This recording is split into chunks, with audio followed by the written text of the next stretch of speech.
Hello students, welcome to Carbon Classes near jail Daud Nagar. आज मैं नीलम शर्मा आप लोग के लिए लेकर आई हूँ अपने लाइफ प्रोसेस चैप्टर का द नेक्स्ट वन टॉपिक, जो कि वेरी इंटरेस्टिंग आप लोग को लगने वाला है। That is modes of nutrition.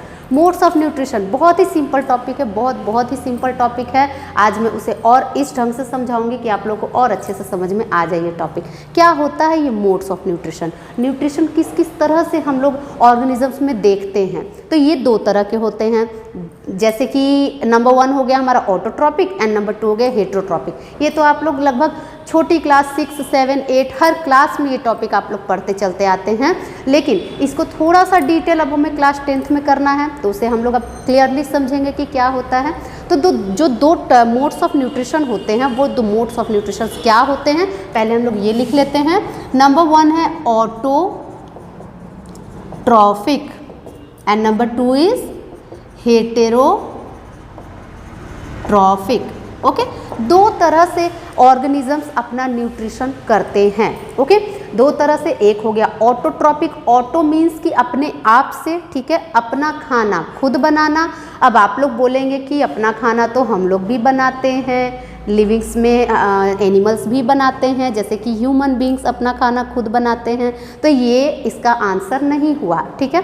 Autotrophic का मीनिंग होता है कि अपना खाना इनऑर्गेनिक सब्सटेंसेस से, जो कि इन्वायरमेंट में प्रेजेंट है, उससे बनाना, ठीक है। ना कि हम लोग जो बना बनाया लेकर आते हैं, साग सब्जी दाल चावल सब लेकर आएँ और हम लोगों ने प्रिपेयर्ड कर दिया घर में अपने किचन में लेकर के, वो कोई खाना बनाना नहीं हुआ। असल खाना कौन बनाता है? हम लोग अपने टोटल फूड मटेरियल के लिए, टोटल खान पान की चीज़ों के लिए, न्यूट्राइंट के लिए किसके ऊपर डिपेंडेंट रहते हैं? तो इसका आंसर है सिंपली हम लोग टोटली चाहे डायरेक्टली बोले या इनडायरेक्टली बोले, हम लोग किस पर डिपेंड हैं? प्लांट्स पर डिपेंड करते हैं, ठीक है। डायरेक्टली भी और इनडायरेक्टली भी। हम लोग प्लांट को डायरेक्टली भी खाते हैं या इनडायरेक्टली भी हम लोग प्लांट्स से ही अपना न्यूट्रिशन लेते हैं। अगर मैं बोलूँ कि हम लोग दूध कहाँ से पीते हैं, हम लोग चिकन कहाँ से खाते हैं, एग्स कहाँ से खाते हैं, तो वो भी तो आखिर प्लांट से ही बड़ा हुआ ना।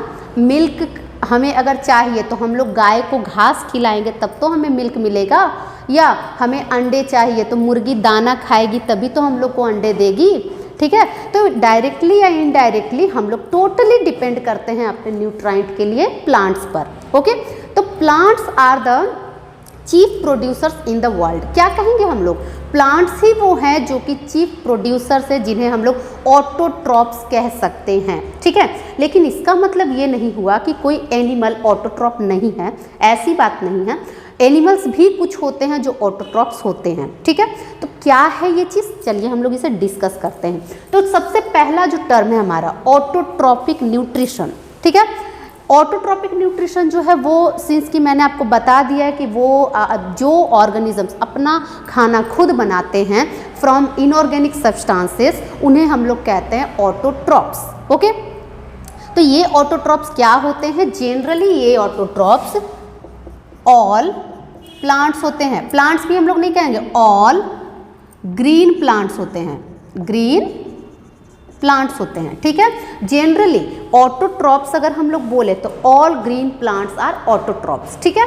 और साथ ही साथ कुछ एनिमल्स, ठीक है, कुछ animals that has green colour. Okay, ऐसे एनिमल्स जिसमें ग्रीन कलर का पिगमेंट होता है वो भी ऑटोट्रॉप कर सकते हैं, ठीक है। ऑटोट्रॉपिक न्यूट्रिशन वो भी कर सकते हैं। तो the animals that contain green pigment, हम लोग ये भी आंसर कर सकते हैं, the animals that contains green pigment। Okay, एक एग्जाम्पल भी इसका मैं हमेशा आप लोगों को देती हूँ, दैट इज एलिसिया क्लोरोटिका। एलिसिया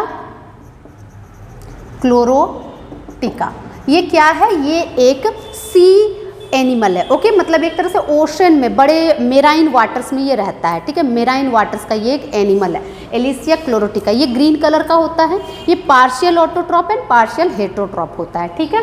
और प्लांट्स की तो मैं बात ही नहीं करूँगी, प्लांट्स तो आप लोग जानते हैं, आपके आसपास कितने ही ग्रीन प्लांट्स दिखाई देते होंगे, वो सब सबके सब ऑटोट्रॉप्स होते हैं, ठीक है। तो इसमें भी मैंने क्या कहा, ग्रीन प्लांट्स, ना कि non green plants, okay. Plants में नॉन ग्रीन प्लांट्स भी आते हैं, उन्हें हम लोग ऑटोट्रॉप नहीं कहेंगे, ठीक है। तो there is a requirement of green coloured pigment. क्या जरूरी है इसके लिए, मोस्ट इंपॉर्टेंट क्वेश्चन, कि क्या जरूरी है ऑटोट्रॉपिक न्यूट्रिशन के लिए, तो ग्रीन कलर्ड पिगमेंट की जरूरत है, ठीक है। अच्छा, नेक्स्ट टर्म हमारा कि ऑल ग्रीन प्लांट्स को हम लोग क्या कह सकते हैं, हम लोग इसे कहते हैं chief producers, chief producers in the world, okay. Chief producers in the world हम लोग किसे कहते हैं, तो ऑल ग्रीन प्लांट्स को हम लोग कहते हैं, ठीक है। हमारा जो ट्रॉपिक लेबल्स होता है ना, उसमें हम लोगों का जो प्रोड्यूसर कैटेगरी आता है वो ऑलवेज ऑल ग्रीन प्लांट्स को हम लोग उसमें रखते हैं, ठीक है। नेक्स्ट टर्म हमारा है the first producers in the world. वो कौन थे, सबसे पहली बार प्रोड्यूसिंग का काम किसने किया था, ये जो ऑटोट्रॉपिक न्यूट्रिशन का काम किया था, ये सबसे फर्स्टली बार किसने किया था, तो फर्स्ट टाइम हम लोग क्या कहेंगे, first producers in the world. तो ये थे द ब्लू ग्रीन एल्गीज, ठीक है। क्योंकि द ब्लू ग्रीन एल्गीज सबसे मतलब स्टार्टिंग टाइम में ब्लू ग्रीन एल्गीज ही आए थे जो ग्रीन पिगमेंट कंटेन किए हुए थे, ठीक है। सबसे पहले तो यहाँ पे वर्ल्ड में कौन आया था, सबसे पहले वर्ल्ड में आया था द बैक्टीरियाज, ठीक है। बैक्टीरिया से हमारा इवोल्यूशन स्टार्ट हुआ है, बट बैक्टीरिया के बाद जो आए, जो कि जिन्होंने सबसे पहले इस वर्ल्ड में अपना खाना खुद बनाया था, मीन्स कि अपना ऑटोट्रॉपिक न्यूट्रिशन किया था, दैट कंटेन्स ग्रीन पिगमेंट, तो वो कौन थे, वो थे ब्लू ग्रीन एल्गीज, ठीक है। तो the answer should be BGA। इसे हम लोग कहते हैं cyano bacteria, okay. Very important question, very very important question. तो ये हो गया हमारा टर्म कि फर्स्ट प्रोड्यूसर कौन था, BGA था, ठीक है। इसके बाद अब हम लोग चलते हैं तो ऑटोट्रॉपिक न्यूट्रिशन को डिटेल करते हैं, ओके। ऐसे इससे पहले मैं एक टर्म और आप लोगों को बता दूं, द हेटरोट्रॉपिक न्यूट्रिशन क्या होता है। हेटरोट्रॉपिक न्यूट्रिशन जनरली वो न्यूट्रिशन होता है जिसमें मतलब ऑर्गेनिजम्स अपना खाना खुद नहीं बना के दूसरे ऑर्गेनिजम्स पर डिपेंड करते हैं, ठीक है।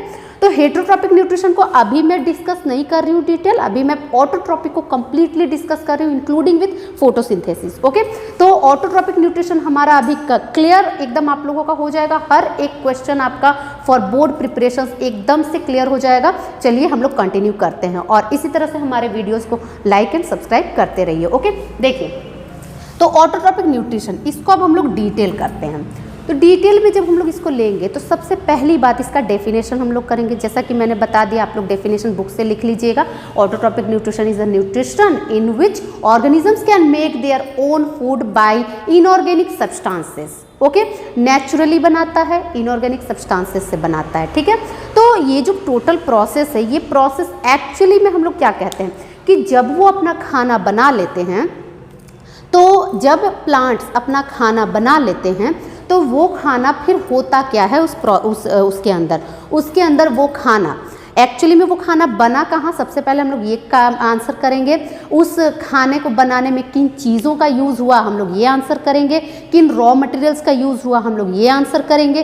क्या फिनिश्ड प्रोडक्ट्स बने, हम लोग ये आंसर करेंगे। मतलब द टोटल फोटोसिंथेसिस प्रोसेस अभी हम लोग क्लियर करेंगे, ओके। तो ये जो टोटल टर्म है हमारा ऑटोट्रॉपिक न्यूट्रिशन, इसे हम लोग फोटोसिंथेसिस के रूप में कंप्लीट अभी करेंगे। तो देखिए, the process photosynthesis,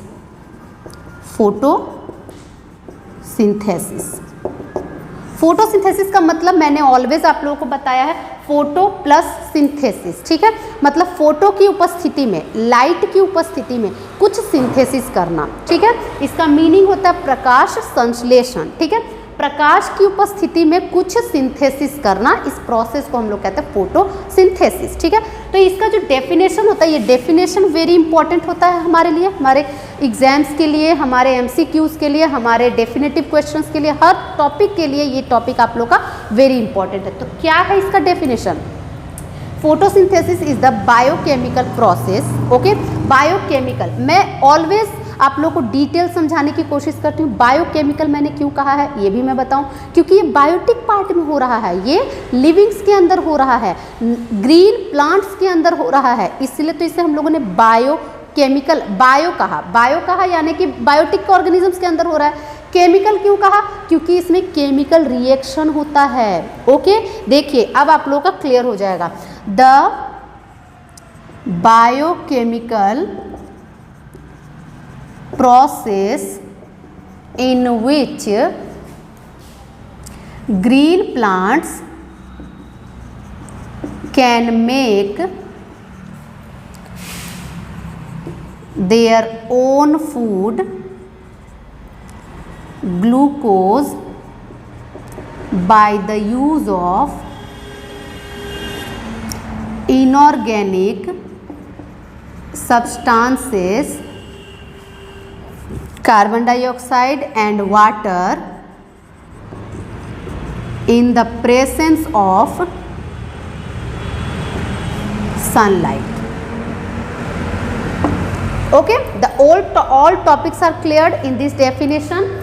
The biochemical process in which green plants, क्या requirement है? green plants का requirement है can make their own food. food का क्या नाम है? the glucose. by the use of inorganic substances, किन चीज़ों का उसने यूज़ किया? Carbon dioxide and water in the presence of sunlight. Okay, तो पूरा प्रोसेस आपका क्लियर हो गया। तो अब हम लोग इस प्रोसेस को डिटेल करते हैं by an equation. Okay, this is the definition and the other one I explain you, that is the ये इक्वेशन। ओके, तो इक्वेशन हम लोग इसका करते हैं, दैट इज इक्वेशन। और इक्वेशन से रिलेटेड हर एक क्वेश्चन मैं अभी आप लोगों को समझाने वाली हूँ जो हमारे क्वेश्चंस में पूछा जाता है। ओके, चलिए, तो इक्वेशन है हमारा 6CO2 plus 6H2O arrow sunlight chlorophyll C6H12O6 plus 6O2। Okay, 6O2 होता क्या है? आप लोगों को जब भी इसका इक्वेशन मिलता है तो ये इक्वेशन आपको दो तरह से मिल सकता है। एक इक्वेशन आपको इस तरह से मिल सकता है और एक इक्वेशन में आपको लास्टली वहाँ पे 6H2O भी मिलेगा। ठीक है, लिखा हुआ 6H2O भी मिलेगा। तो अभी मैं आप लोग को हर एक चीज़ एकदम डिटेल समझाऊंगी कि किस तरह का क्वेश्चन आपके फोटोसिंथेसिस से रिलेटेड आता है। ठीक है, तो ध्यान से देखिएगा टर्म्स को। हमारे यहाँ पे मैंने जो भी इक्वेशन लिखा है ये एक बैलेंस्ड इक्वेशन है। Okay, this is a balanced equation. 6CO2 and 6H2O ने मिल करके क्या बनाया? C6H12O6 एंड 6O2 बनाया। अगर यहाँ पे हम लोग पानी की मात्रा बढ़ा दें, ओके, यहाँ पे अगर हम लोग पानी की मात्रा बढ़ा दें, पानी का मॉलिक्यूल्स हमने कितना लिया? वाटर का ओनली 6 मॉलिक्यूल लिया, लेकिन अगर यहाँ पे हम लोग 12 मॉलिक्यूल्स कर दें तो क्या हो जाएगा? यहाँ पे अगर हम लोग 12 मॉलिक्यूल्स कर दें तो हमारा रिएक्शन क्या हो जाएगा?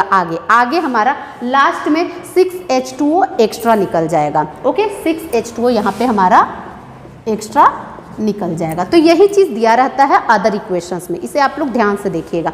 जितना हम लोग पानी की मात्रा बढ़ाते जाएंगे उतना ही आगे वेपराइजेशन होता जाएगा। ओके, जो फोटोसिंथेसिस है ना, ये एक्चुअली में प्रोपोर्शनेट टू इवेपोरेशन होता है। ठीक है, फोटोसिंथेसिस नहीं, वो जो पानी को हम लोग प्लांट जो पानी को एब्जॉर्ब करता है ना, एब्जॉर्प्शन प्रोपोर्शनेट टू ट्रांसपीरेशन होता है। तो रिक्वायर्ड पानी की जो मात्रा रहता है वो ट्रांसपीरेशन पुल के अकॉर्डिंग घटता बढ़ता रहता है। ट्रांसपीरेशन अगर ज़्यादा होगा तो पानी का रिक्वायरमेंट ज़्यादा होगा, पानी ज़्यादा मात्रा में लिया जाएगा नीचे से। ठीक है, ट्रांसपीरेशन कम होगा तो पानी का रिक्वायरमेंट कम होगा। तो इस अकॉर्डिंग हम लोग इस इक्वेशन को टैली करते हैं। तो यहाँ पे हमारा इक्वेशन जो है ये हम लोग ये 6 पर 6 ही रहने देते हैं और यहाँ पे हमारा O2 ही रहने देते हैं। ओके, तो ये है हमारा टोटल इक्वेशन। इस इक्वेशन के अकॉर्डिंग अब आपका जो क्वेश्चन आता है उसे आप लोग आंसर कीजिए। तो the first question is the need of photosynthesis. ठीक है, मटेरियल्स रिक्वायर्ड इन फोटोसिंथेसिस, क्या किन चीज़ों की ज़रूरत होगी? फोटोसिंथेसिस में हमें किन चीज़ों की ज़रूरत होगी? तो हम लोग सबसे पहला आंसर करेंगे। एक हमारा क्वेश्चन आता है कंडीशंस नेसेसरीज फॉर फोटोसिंथेसिस। सबसे पहला क्वेश्चन हमारा कंडीशंस नेसेसरी। ओके, जब कंडीशंस की हम लोग बात करें तो कंडीशंस क्या जरूरी है? इसमें कंडीशंस क्या जरूरी है? सबसे फर्स्ट कंडीशन कि ग्रीन कलर का होना, यानी कि क्लोरोफिल का होना, क्लोरोफिल। दूसरा कंडीशन दैट इज सनलाइट में होना। ओके, सनलाइट का होना। तीसरा कंडीशन की रॉ मटेरियल किसका? कार्बन डाइऑक्साइड की जरूरत। ठीक है, carbon dioxide. Fourth condition that is H2O। Clear हुआ? कंडीशन हमें किन चीज़ों की हमें ज़रूरत है फोटोसिंथेसिस करने के लिए। तो अगर मैं बोलूँ आपसे कि विदाउट क्लोरोफिल आप फोटोसिंथेसिस कीजिए, करके दिखाइए, तो क्या हो जाएगा? नहीं होगा। अगर मैं बोलूँ कि विदाउट सनलाइट आप करके दिखाइए, क्या हो जाएगा फोटोसिंथेसिस? नहीं होगा। अगर मैं बोलूँ कि H2O के बिना करके दिखाइए तो भी नहीं होगा, या CO2 के बिना करके दिखाइए तो भी नहीं होगा। मतलब ऐसा रिक्वायरमेंट जो कि ना रहे तो फोटोसिंथेसिस नहीं हो, ठीक है, उसे हम लोग कहते हैं कंडीशंस। तो किन कंडीशंस की जरूरत है? तो इन चारों कंडीशंस की हमें जरूरत है। अब हमारा तो नेक्स्ट क्वेश्चन क्या आता है कि रॉ मटेरियल्स क्या रिक्वायर्ड है फोटोसिंथेसिस के लिए। तो रॉ मटेरियल्स के लिए हम लोग क्या आंसर करेंगे? रॉ मटेरियल्स का मीनिंग ही होता है कच्चा सामान, ठीक है, कच्चा सामान। इसके लिए मैं हमेशा अपने स्टूडेंट्स को एक एग्जांपल देती हूँ। अपने घरों में हम लोग खाना बनाते हैं, ठीक है, खाना बनाते हैं तो उसके प्रिपरेशन के लिए हमें सबसे पहले किन कंडीशंस की ज़रूरत पड़ती है। तो अगर मैं आपसे बोलूँ कि हमें बनाना है चावल, ठीक है, हमें बॉइल्ड राइस बनाना है, तो उसके लिए हम लोगों को क्या ज़रूरत है? हम लोगों को किन अरेंजमेंट्स को करके पहले रखना पड़ेगा, तब जाके हमारा चावल बन पाएगा।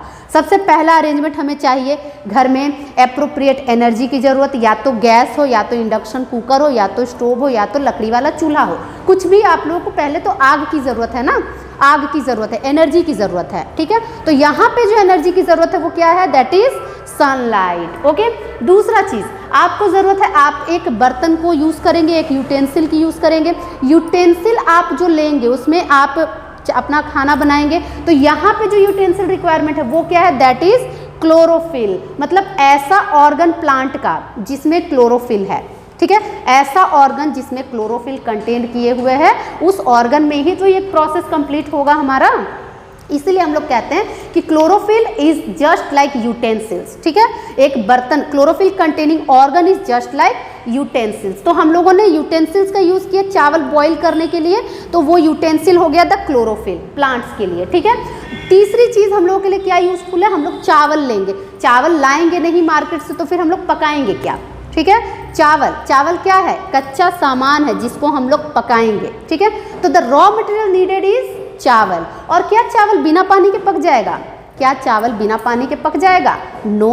तो पानी हमारा दूसरा रॉ मटेरियल है, ठीक है। तो चावल बनाने के लिए हम लोग को पानी और चावल दोनों की जरूरत पड़ेगी। तो यहाँ पर जो needed raw material that are carbon dioxide and water. Okay, clear है आपका? The total process is clear, ठीक है। एकदम प्रैक्टिकली मैंने समझाने की कोशिश की है। Raw materials are CO2 and water, ठीक है। द नेक्स्ट क्वेश्चन इज, आपको फिर से वही क्वेश्चन हमारा मिला, that is the energy requirement. क्या हो जाएगा? एनर्जी कौन सी जरूरत होगी बताइए। नेक्स्ट क्वेश्चन हमारा एनर्जी रिक्वायर्ड, कौन सी एनर्जी की जरूरत होगी? तो हम लोग आंसर करेंगे sunlight. Okay, sunlight. Next question हमारा है कि यहाँ पे जो एनर्जी कन्वर्शन होता है वो क्या होता है? एनर्जी इज कन्वर्टेड इनटू, किस तरह का एनर्जी का कन्वर्शन होता है? Conversion of energy. Very important question, ये भी क्वेश्चन कई बार आस्किंग किया गया है एग्जाम्स में, इसे भी जरूर लर्न कीजिएगा। कौन सा एनर्जी कौन से एनर्जी में यहाँ कन्वर्ट होता है? The answer should B light energy into chemical energy, ठीक है। Light energy into chemical energy. Okay, light energy का कन्वर्शन केमिकल एनर्जी में होता है, क्योंकि क्या होता है कि जब लाइट एनर्जी एब्जॉर्ब किया गया और उससे जब खाना ग्लूकोज प्रिपेयर किया गया, तो उस ग्लूकोज में लाइट एनर्जी केमिकल एनर्जी के रूप में जमा रहता है। ओके, तो इसीलिए हम लोग कहते हैं light energy is converted into chemical energy. Next question हमारा आ सकता है, that is finished product of photosynthesis. क्या हो जाएगा? Finished product, finished product. तो फिनिश्ड प्रोडक्ट हमारा हो जाएगा, answer is glucose. Okay, glucose, this is C6H12, this is glucose. Okay, इसके बाद हमारा क्वेश्चन आता है द बाई प्रोडक्ट, मतलब कि एयर में कौन चला जाता है? तो the answer should B by product. तो बाई प्रोडक्ट के रूप में हम लोग हमेशा इस इक्वेशन में O2 के सामने हम लोग एरो लगाते हैं, ठीक है, अब एरो हम लोग लगाते हैं जिसका मतलब है कि O2 बाई प्रोडक्ट के रूप में एयर में निकल गया, ठीक है। तो बाई प्रोडक्ट इज O2 यानी कि ऑक्सीजन। तो ऑक्सीजन हम लोग कहते हैं ना कि प्लांट हमारे लिए वेरी हेल्पफुल है। प्लांट क्या क्या करता है, इन्वायरमेंट फ्रेंडली होता है। प्लांट हमारे इन्वायरमेंट में ऑक्सीजन का सप्लाई करता है by the process of photosynthesis. तो फोटोसिंथेसिस के बाद जो बाई प्रोडक्ट के रूप में ऑक्सीजन निकलता है वो हमारे इन्वायरमेंट को क्लीन करता है, ओके। इसीलिए हम लोग कहते हैं कि O2 is the by product. दूसरी बात हमारा क्वेश्चन आता है कि अच्छा दूसरा क्वेश्चन जो है वो मैं अगले टॉपिक में कराऊंगी, इसी में मतलब आगे मैं और भी कुछ कराने वाली हूँ, ठीक है। नेक्स्ट है द आंसर। इतना क्वेश्चन तो आपको एकदम क्लियर हो गया होगा कि किस किस तरह का क्वेश्चन हमारा बनता है। अब देखिए the next one topic, photosynthesis को हम लोग ऑक्सीडेशन रिडक्शन प्रोसेस भी कहते हैं, ठीक है। क्यों कहते हैं, चलिए इसे भी हम लोग डिटेल करते हैं।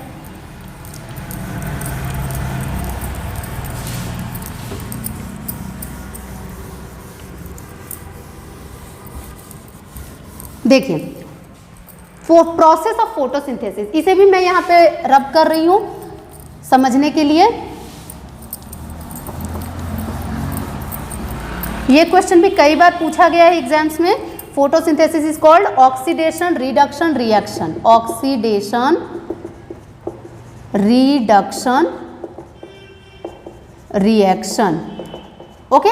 ऑक्सीडेशन रिडक्शन रिएक्शन क्या होता है कि वो केमिकल प्रोसेस जिसमें anything should be change, should be oxidised and anything should be reduced, ठीक है। मतलब कि कोई चीज़ ऐसा होता है जो कि जिसके साथ हाइड्रोजन माइनस हो जाता है जिसमें से, ठीक है। कुछ ऐसा केमिकल जिसमें से हाइड्रोजन माइनस होता है और उसको हम लोग कहते हैं कि वो ऑक्सीडाइज हो गया, और कुछ ऐसा केमिकल जिसमें हाइड्रोजन एडअप होता है उसे हम लोग कहते हैं कि वो रिड्यूस हो गया, ठीक है, रिडक्शन उसमें हो गया। तो यहाँ पे आपको जो दिखाई दे रहा है इस पूरे प्रोसेस में यहाँ पे क्या हो रहा है, सो देखिए ध्यान से।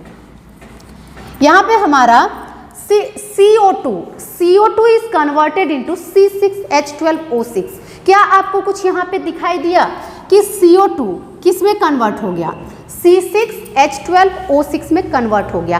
तो उसके साथ क्या चेंज आया, उसमें हाइड्रोजन एडअप हुआ या हाइड्रोजन माइनस हुआ, क्या हुआ, सिंपली वहाँ पे हाइड्रोजन एडअप हुआ, ठीक है। वहाँ पे हाइड्रोजन का मॉलिक्यूल जो था वो एडअप हुआ। यहाँ पर तो सिर्फ कार्बन डाइऑक्साइड CO2 था, सिर्फ कार्बन का मॉलिक्यूल एंड ऑक्सीजन का मॉलिक्यूल था। और जब वो चेंज हुआ, जब वो फिनिश्ड प्रोडक्ट बना रहा है तब वहाँ हाइड्रोजन का मॉलिक्यूल भी ऐड हो गया। तो यानी कि यहाँ पे जो प्रोसेस हुआ ये कौन सा प्रोसेस हुआ, दिस इज रिडक्शन, ठीक है। और यही हमारा जो दूसरा टर्म यहाँ पर हो रहा है दैट इज ये H2O किस में चेंज हो जा रहा है, H2O चेंज हो जा रहा है ऑक्सीजन में, ठीक है। तो यहाँ पे हमारा कौन सा मॉलिक्यूल घटा या बढ़ा, हाइड्रोजन का मॉलिक्यूल हमारा घटा, ठीक है। यहाँ पे क्या था, हाइड्रोजन था H2O में और यहाँ वो किस चीज़ में चेंज हो गया, ऑक्सीजन में चेंज हो गया, यानी कि हाइड्रोजन मॉलिक्यूल घट गया, माइनस हो गया। तो ये कौन सा प्रोसेस हुआ, ये प्रोसेस हो गया हमारा ऑक्सीडेशन, ठीक है, ऑक्सीडेशन। तो सिंपली इसमें कई क्वेश्चंस आपके अराइज हो सकते हैं। क्या क्वेश्चंस अराइज हो सकते हैं वो देखिए। यहाँ पे एक क्वेश्चन आपसे पूछा जा सकता है कि जो ऑक्सीजन रिलीज होता है एयर में, ठीक है, the oxygen releases into the air, what is the source of this oxygen, क्या होगा सोर्स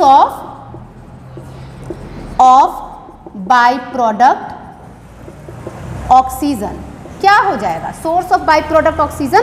तो the answer should be water, ठीक है। वाटर, जो वाटर हम लोगों ने खाना बनाने में यूज किया था उस वाटर से ही तो ऑक्सीजन बाहर निकल रहा है, ठीक है। तो आंसर हो जाएगा हमारा वाटर। क्यों, क्योंकि वाटर ही हमारा ऑक्सीडाइज हुआ है, ठीक है। क्या बोलेंगे हम लोग, वाटर इज ऑक्सीडाइज्ड, क्लियर है, वाटर इज ऑक्सीडाइज्ड। तो यहाँ पे एक और क्वेश्चन हमारा आंसर मिल गया कि क्या चीज यहाँ ऑक्सीडाइज्ड हुआ था, तो वाटर ऑक्सीडाइज्ड हुआ था इनटू ऑक्सीजन। दूसरा क्वेश्चन हमारा हो सकता है कि यहाँ पे रिडक्शन प्रोसेस किसके साथ हुआ, ठीक है, रिडक्शन प्रोसेस या ग्लूकोज मॉलिक्यूल जो बना वो किसका कन्वर्टेड फॉर्म है, तो glucose molecule is the converted form of carbon dioxide, glucose molecule is converted form of carbon dioxide. Clear है यहाँ तक? ऑक्सीडेशन एंड रिडक्शन, और सिंस कि इस पूरे केमिकल प्रोसेस में ऑक्सीडेशन एंड रिडक्शन दोनों हुआ है, इसलिए इसे हम लोग ऑक्सीडेशन रिडक्शन रिएक्शन या रीडॉक्स रिएक्शन, शॉर्टकट में हम लोग इसे क्या कहते हैं?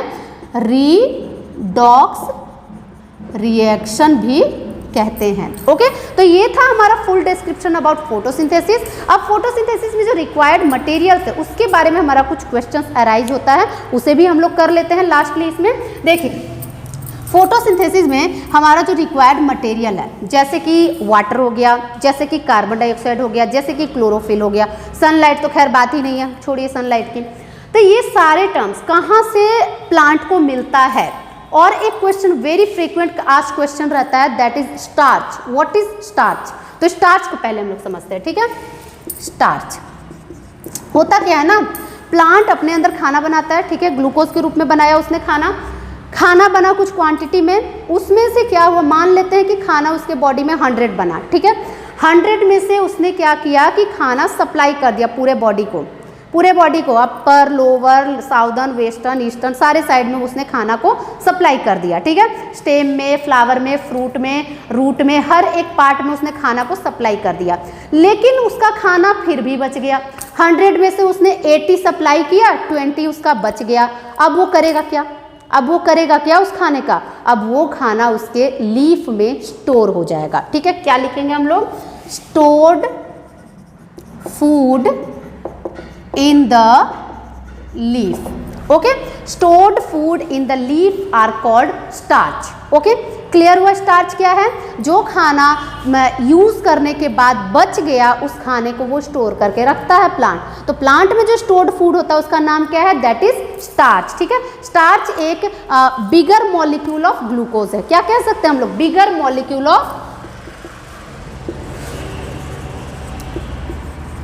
Molecule of glucose. Okay, glucose का बिगर मॉलिक्यूल है। दूसरी बात, स्टार्च को लेके एक क्वेश्चन हमारा आता है कि स्टार्च का टेस्टिंग कैसे किया जाता है? स्टार्च का टेस्टिंग कैसे किया जाता है कि स्टार्च है प्रेजेंट कि नहीं है प्रेजेंट? तो स्टार्च का टेस्टिंग किया जाता है आयोडीन सॉल्यूशन से। किससे किया जाता है?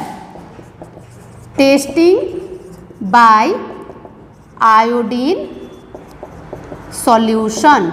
ओके, अगर स्टार्च को आयोडीन सॉल्यूशन में हम लोग डालेंगे तो वो ब्लू ब्लैक कलर का हो जाएगा। क्या हो जाएगा?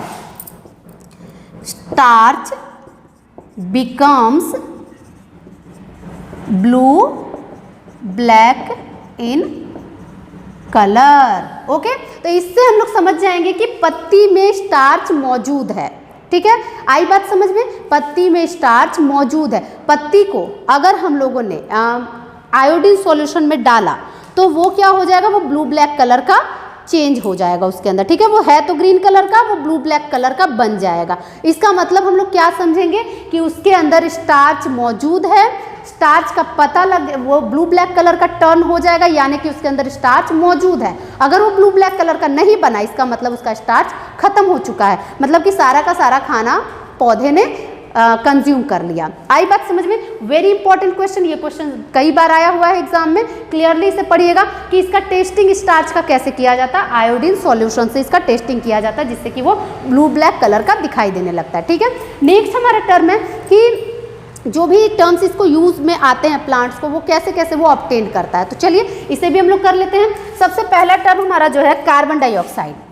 कार्बन डाइऑक्साइड, तो कार्बन डाइऑक्साइड को कहाँ से लेगा? वो बाय एयर। कहाँ से लेगा? By air. बाय एयर जब वो लेता है तो उसके पार्ट बॉडी में कुछ एक स्पेशल ऑर्गन मौजूद है जिसके कारण वो कार्बन डाइऑक्साइड को ऑब्टेन करता है। ओके, तो क्या है? हम लोग लिखते हैं बाय एयर। एंड एयर से उसने लिया, लेकिन ऑर्गन कौन सा है? लिखेंगे हम लोग by stomata. By stomata of green parts, specially leaf. Okay, specially leaf के ग्रीन पार्ट से, जिसमें कि स्टोमेटा रहता है, उससे वो ऑब्टेन करता है। अब स्टोमेटा क्या है उसे हम लोग करते हैं। स्टोमेटा देखिए, स्टोमेटा कुछ इस तरह का स्ट्रक्चर होता है,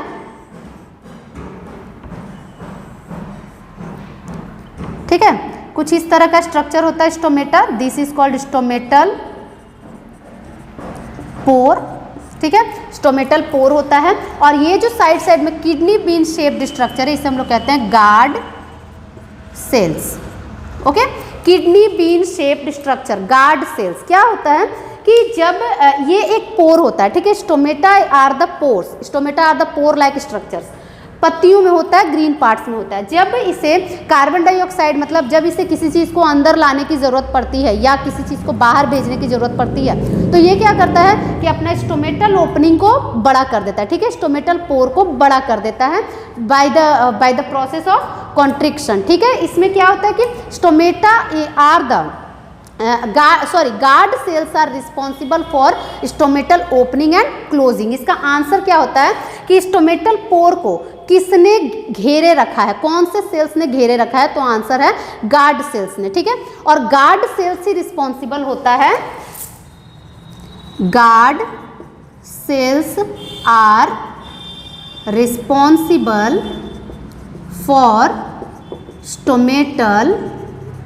opening and closing. Okay, stomatal opening and closing के लिए कौन रिस्पॉन्सिबल होता है, गार्ड सेल्स रिस्पॉन्सिबल होता है। ये वेरी इंपॉर्टेंट क्वेश्चन है फॉर योर एग्जाम्स, जरूर इसे लर्न कीजिएगा। गार्ड सेल्स, जो कि कैसा सेल्स होता है, किडनी बीन शेप का सेल होता है। ठीक है, किडनी बीन शेप का सेल होता है, किडनी की तरह ये दिखता है। ठीक है, तो इसलिए इसे हम लोग, ये गार्ड सेल है जो कि खास करके किसी चीज़ को बाहर ले जाने या अंदर लाने में हेल्पफुल होता है। अब बाहर अंदर लाने का काम क्या, किस चीज़ का होगा, CO2 को अंदर लाना है।